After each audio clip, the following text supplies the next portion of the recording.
Hello friends, मैं जाबिश और आपका स्वागत है हमारे इस यूट्यूब चैनल एजुकेशन हम में। हमारे चैनल को सब्सक्राइब करें और बेल आइकन दबाना ना भूलें, जिससे हमारी सभी नोटिफिकेशन और अपडेट आपको मिलती रहे। So keep watching guys, keep supporting.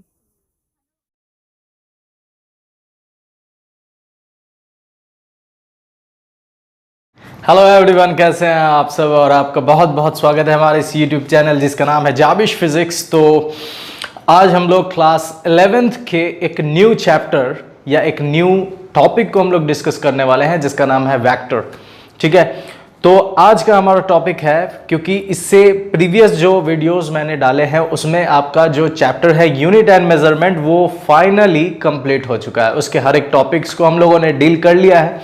ठीक है, तो उसके लिंक को अगर आप जानना चाहते हैं तो आप यहाँ जा सकते हैं, प्लेलिस्ट में डिस्क्रिप्शन बॉक्स में आपको मिल जाएगा प्लेलिस्ट का लिंक। तो चलिए शुरू करते हैं हमारा आज का टॉपिक जिसका नाम है वेक्टर।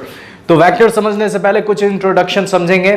ठीक है, तो सबसे पहले हम लोग समझते हैं कि फिजिकल क्वांटिटी क्या होती है। ठीक है, तो आज सबसे पहले हम लोग समझेंगे फिजिकल क्वांटिटी। ठीक है, तो फिजिकल क्वांटिटी होती क्या है आइए देखते हैं। फिजिकल क्वांटिटी क्या होता है? जैसे वेलोसिटी फिजिकल क्वांटिटी है, मास फिजिकल क्वांटिटी है, force physical quantity, impulse physical quantity. तो ये इन सब चीज़ों को हम फिजिकल क्वांटिटी कह रहे हैं। तो जब हम इन सब चीज़ों को फिजिकल क्वांटिटी कह रहे हैं तो हमें ज़रूरी है कि हम समझें कि व्हाट इज़ फिजिकल क्वांटिटी और फिजिकल क्वांटिटी की डिफिनेशन क्या है, जिसके वजह से हम हर इस चीज़ों को फिजिकल क्वांटिटी कह रहे हैं। तो फिजिकल क्वांटिटी की डिफिनेशन ये होती है कि वो चीज़ जिसे हम मेज़र कर सके। यूनिट एंड मेजरमेंट हम लोगों ने पढ़ लिया है। उसके बाद ये वेक्टर हम लोग डिस्कस करने वाले हैं। उसके इंट्रोडक्शन में जो फिजिकल क्वांटिटी है उसके डेफिनेशन में ये पहली चीज़ ये है कि जिस चीज़ को हम मेज़र कर सके, जो मेजरेबल हो। ठीक है, फिजिकल क्वांटिटी की पहली पॉइंट ये है, उसके डेफिनेशन की पहली पॉइंट ये है कि जिसे हम लोग मेज़र कर सके, विच कैन बी मेजर्ड, है ना। और दूसरी चीज़ ये है कि by the help of which laws of physics can be explain. ठीक है, जिसके मदद से फिजिक्स के लॉज को हम एक्सप्लेन कर सके, इसी चीज़ को हम लोग क्या कहते हैं? फिजिकल क्वांटिटी कहते हैं। तो अब आप अपने सामने जो भी चीज़ है, जैसे मास है, तो मास को हम मेज़र कर सकते हैं। Yes, it can be measurable. और उसके मदद से हम लॉज ऑफ फिजिक्स को भी एक्सप्लेन कर सकते हैं। कैसे? जो मोमेंटम में चेंज आता है वो डायरेक्टली प्रोपोर्शनल होता है अप्लाइड फोर्स। ये न्यूटन्स का सेकेंड लॉ है जो हम लोग न्यूटन्स लॉज ऑफ मोशन में स्टडी करेंगे। ठीक है, तो जो फोर्स हम लोग लगाते हैं वो डायरेक्टली प्रोपोर्शनल होता है मोमेंटम के चेंज में। और मोमेंटम का जो चेंज होता है वो एक्चुअली में क्या है? तो मोमेंटम एक्चुअली में क्या होता है? Momentum mass into velocity. बात समझ में आती क्या है? ये हम लोग समझ चुके हैं। Physical quantity are those quantities which can be measured and by the help of which laws of physics can be explained are called physical quantity. तो इसके डेफिनेशन को हम लोग लिख लेते हैं। ठीक है, तो डेफिनेशन क्या लिखेंगे? देखिए, physical quantities are those quantities which can be measured and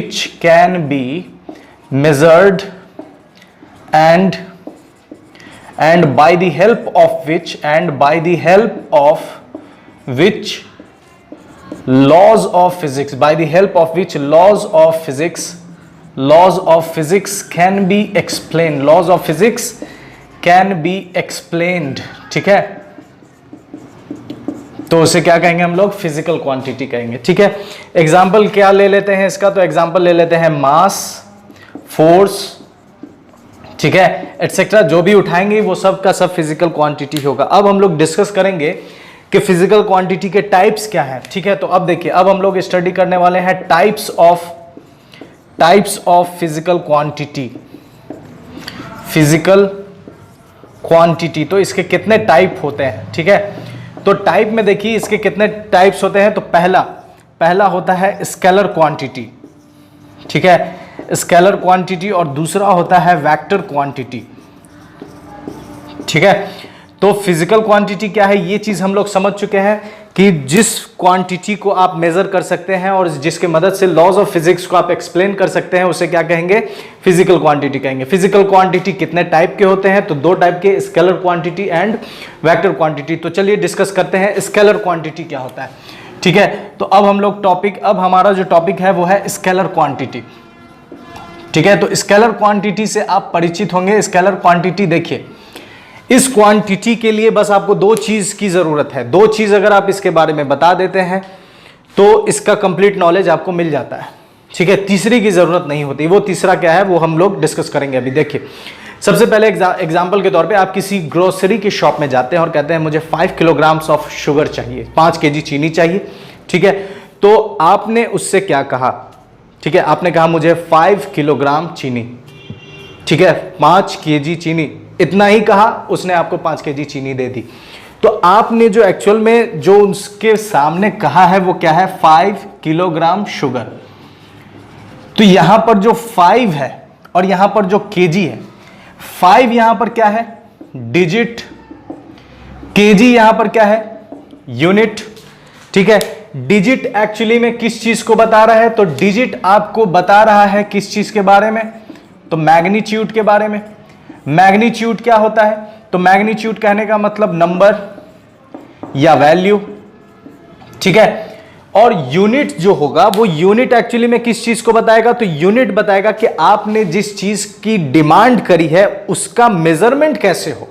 आपने चीनी का डिमांड करा तो चीनी को कैसे मेजर किया जाए, तो ये यूनिट आप बताएंगे, तो उस तरीके से हो जाएगा। तो यहां पर आपने बस क्या क्या कहा? मैग्नीट्यूड और यूनिट। अगर आप मैग्नीट्यूड और यूनिट कह रहे हैं, कंप्लीट नॉलेज मिल जा रहा है, मतलब ये स्केलर क्वांटिटी। तो स्केलर क्वांटिटी क्या है, बात समझ में आ रहा है? Scalar quantity are those which has only magnitude and unit. इसके लिए आपको direction, no direction is needed, direction की कोई जरूरत नहीं। आप किसी ग्रोसरी शॉप में जाएं और कहें मुझे 5 केजी चीनी नॉर्थ साइड से ला के दीजिए। आप कहीं जाएं और कहें मुझे 10 मीटर तार चाहिए, 10 मीटर वायर चाहिए, ईस्ट से लाके दीजिए। आप ऐसा कहते हैं? ईस्ट वेस्ट नॉर्थ साउथ कुछ नहीं कहते, कोई डायरेक्शन मेंशन नहीं करते, मेंशन नहीं करते, फिर भी वो आपको आपका सामान दे देता है बिना डायरेक्शन को मेंशन किए हुए। इसका मतलब कि स्केलर क्वांटिटी के लिए दो ही चीज चाहिए, और जिसके लिए भी दो चीज चाहिए वो स्केलर क्वांटिटी है। तो इसके डेफिनेशन को हम लोग लिख सकते हैं कि are those which has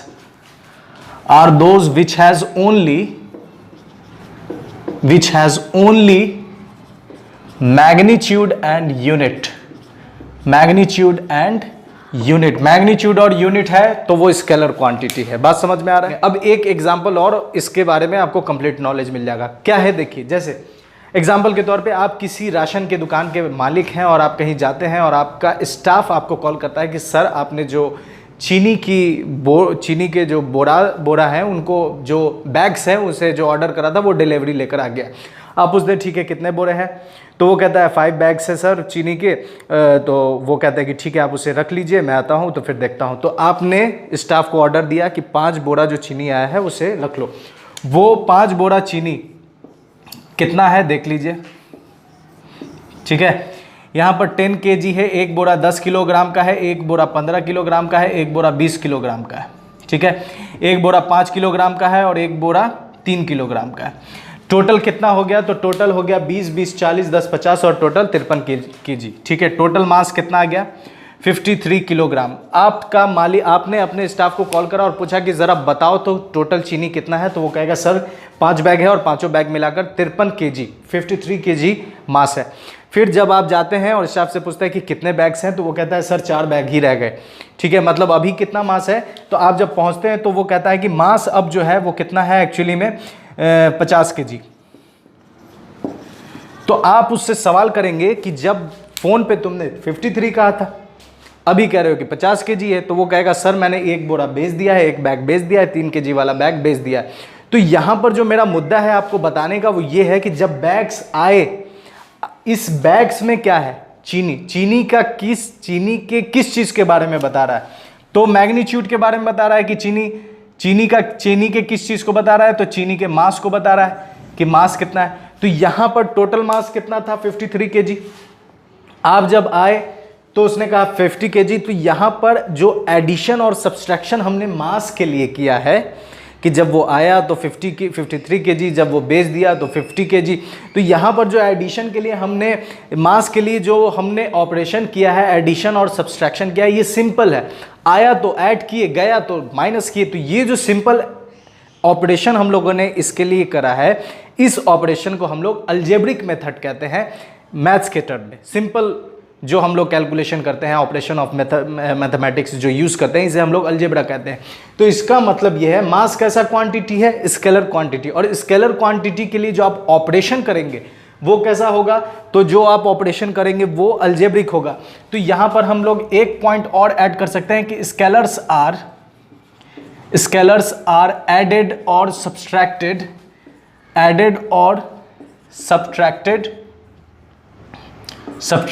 algebraically. बात समझ में आ रहा है? तो स्केलर क्वांटिटी क्या है, इसके बारे में आपको कंप्लीट डिटेल मिल गया कि स्केलर क्वांटिटी वो होगा जिसके पास मैग्नीट्यूड भी है और यूनिट भी है लेकिन डायरेक्शन नहीं है, वो स्केलर क्वांटिटी। और दूसरी चीज़ ये कि स्केलर क्वांटिटी को कैसे आप ऐड करेंगे और सब्सट्रैक्ट करेंगे, तो अलजेब्रिकली एडिशन और सब्सट्रैक्शन उसका होगा।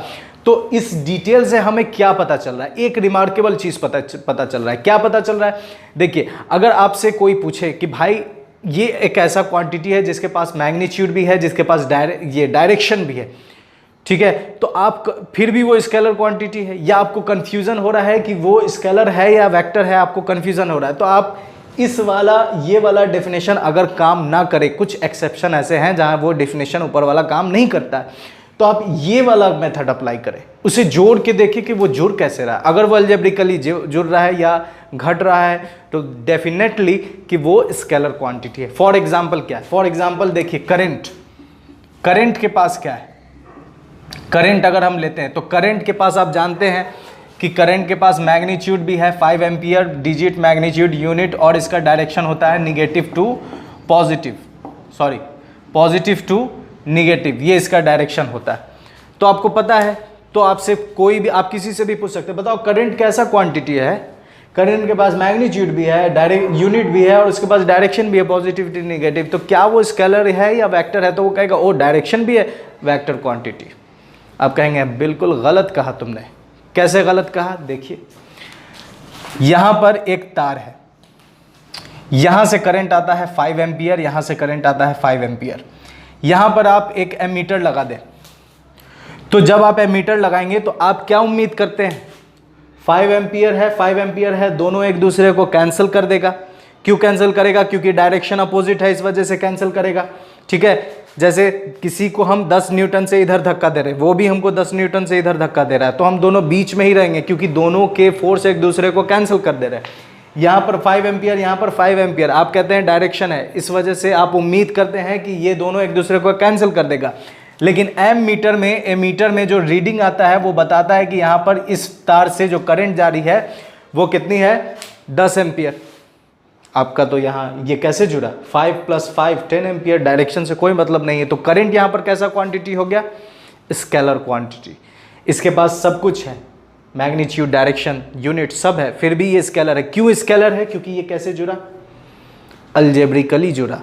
या इसे हम ये कह सकते हैं जब हम लोग वेक्टर पढ़ेंगे कि वेक्टर के नियम से ये नहीं जुड़ा, इस वजह से। दोनों ही सही है। ये कहिए अलजेब्रिकली जुड़ा इस वजह से, या ये कहिए कि ये वेक्टर के नियम को फॉलो नहीं कर रहा है, इस वजह से ये कैसा क्वांटिटी है? स्केलर क्वांटिटी है। तो स्केलर क्वांटिटी जिसके पास मैग्नीट्यूड और यूनिट हो और उसे आप उसके साथ जो ऑपरेशन करेंगे वो अलजेब्रिकली होगा।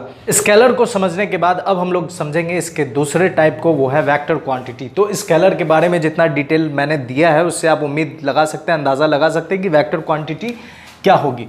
ठीक है, तो अब हम लोग समझेंगे वेक्टर क्वांटिटी। तो वेक्टर क्वांटिटी साफ साफ समझ में आ रहा है कि इसके पास एक एक्स्ट्रा चीज़ होगा जिसे हम लोग कहते हैं डायरेक्शन। ठीक है, तो वेक्टर क्वांटिटी क्या है?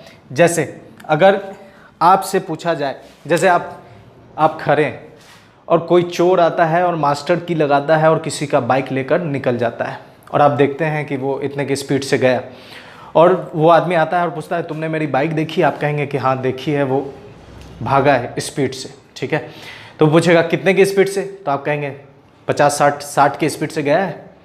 अब जब आप इतना नॉलेज दिए कि वो आपकी गाड़ी को लेकर 60 किलोमीटर पर आवर की स्पीड से गया है, ठीक है, ये आपने उसको इतना जानकारी दिया, क्या वो पीछा कर लेगा? वो कहेगा 60 किलोमीटर पर घंटा, किस तरफ भागूं? where to go, I don't know where he went, so how can I chase him। तो ये चीज़ है, ये मसला फंस जाता है। लेकिन अगर आप कहेंगे कि हाँ इतने की स्पीड से इस तरफ गया है, तो इस तरफ एक पार्टिकुलर डायरेक्शन है, और जब आप ऐसा कहते हैं तो ये कंप्लीट नॉलेज देता है, और इस चीज़ को हम लोग कहते हैं वेलोसिटी। जब हम डायरेक्शन उसमें से हटा देंगे तो वो कहलाएगा स्पीड। स्पीड क्या है? Scalar quantity. बात समझ में आ रहा है? डायरेक्शन जोड़ने से वो वेलोसिटी हो जाती है, डायरेक्शन हटा देने से वो स्केलर क्वांटिटी हो जाती है। तो इसका मतलब कि स्केलर में ही आप इसको थोड़ा हाई लेवल अगर या थोड़ा कॉम्प्रिहेंसिव बनाकर कहना चाहें तो ये कह सकते हैं कि अगर हम स्केलर में डायरेक्शन जोड़ दें तो वो वेक्टर हो जाता है। या और अगर दोनों तरीके से लिख सकते हैं, देखिए वेक्टर क्वांटिटी क्या है, are those which has magnitude, unit and also direction is called या वेक्टर क्वांटिटी also डायरेक्शन। ठीक है, ये जुड़ेगा या घटेगा कैसे?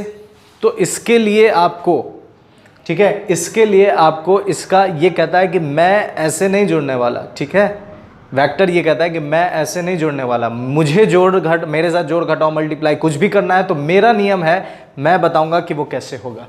तो यहां पर हम लिखेंगे vectors are added, vectors are added subtracted by the law of vector addition, by the law of vector addition. ठीक है, तो वेक्टर क्वांटिटी, वेक्टर बराबर हम लिख सकते हैं क्या क्या, देखिए वेक्टर बराबर यहाँ हम स्केलर के लिए भी लिखेंगे, वेक्टर के लिए लिखेंगे क्या क्या, मैग्नीट्यूड होगा, यूनिट होगा, डायरेक्शन होगा, ये तीनों चीज़ है तो हम उसे वेक्टर कहेंगे। या हम वेक्टर को ऐसे कह सकते हैं, मैग्नीट्यूड और यूनिट को क्या कहते हैं हम लोग, स्केलर कहते हैं, स्केलर प्लस डायरेक्शन। ठीक है, और अगर आप यहाँ स्केलर के लिए लिखना चाहें तो स्केलर के लिए आप क्या लिख सकते हैं, तो स्केलर के लिए लिख सकते हैं स्केलर इज इक्वल टू, ठीक है, मैग्नीट्यूड होगा और इसके पास बस यूनिट होगा, इतना ही नॉलेज होगा इसके लिए। तो फिजिकल क्वांटिटी क्या है ये चीज़ समझ में आ गया। फिजिकल क्वांटिटी के टाइप्स क्या है, बेसिक मेन जो दो टाइप हैं वो क्या है, स्केलर और वेक्टर। ठीक है, स्केलर क्वांटिटी क्या होती है, वेक्टर क्वांटिटी क्या होती है, ये चीज़ समझ गए। अब हम लोग इसके नेक्स्ट वीडियो में फुल वेक्टर को डिस्कस करेंगे। स्केलर के लिए जितना काम करना था हम लोगों ने कर लिया है। अब हम लोग, हमारा जो टॉपिक है, हमारा जो अगला वीडियो होगा वो सिर्फ और सिर्फ वेक्टर के ऊपर होगा। वेक्टर का पूरा इंट्रोडक्शन, वेक्टर कितने टाइप के होते हैं, वेक्टर के लॉज क्या क्या हैं, उस लॉज को कैसे हम लोग पढ़ेंगे, उस वो लॉ एक्चुअली में कहता क्या है, फिर उस पर क्वेश्चन, तो पूरा मज़ा आने वाला है। और मैं कोशिश करूँगा कि अपने जो इफ़ेक्ट है स्मार्ट क्लास वाला फील आपको देकर, ठीक है, जो इफ़ेक्ट मैं लगाता हूँ अपने वीडियो में वो देकर आपको इस सारे वीडियोस, इस सारे लेक्चर्स को डिस्कस करो, इस सारे टॉपिक को डिस्कस करो। ठीक है, तो आपका बहुत बहुत शुक्रिया मेरे साथ बने रहने के लिए, और इसी तरह सपोर्ट करते रहें और अपने फ्रेंड सर्कल में मेरे चैनल को रिकमेंड करते रहें और मेरे साथ फिज़िक्स पढ़ते रहें। बहुत बहुत शुक्रिया, अपना ख्याल रखें, खुदा हाफिज़।